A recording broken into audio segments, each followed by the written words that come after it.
Banda jail में बंद MLA Mukhtar Ansari का बड़ा इल्जाम, मेरे कत्ल के लिए 5 करोड़ रुपए की सुपारी दी गई है। यह इल्जाम लगाया है मुख्तार अंसारी ने और मुख्तार ने पुलिस इंतजामिया पर संगीन इल्जाम आयद किए हैं।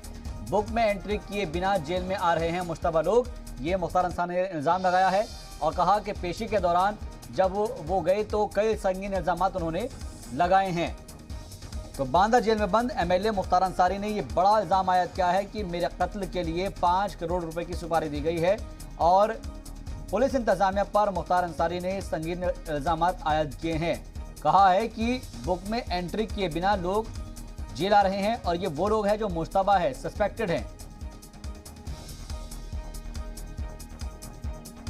हुई वीडियो कॉन्फ्रेंसिंग में मुख्तार अंसारी ने सीधे कहा कि पुलिस के अधिकारी व संदिग्ध व्यक्ति जो है बगैर गेट बुक में एंट्री करके हुए आते हैं और सीसी फुटेज कैमरों के मुख मोड़ दिए जाते हैं जब ये लोग आते हैं। उन्होंने कहा हमको सूचना मिली है कि 5 करोड़ रुपए की सुपारी मेरी हत्या के लिए दी जा चुकी है।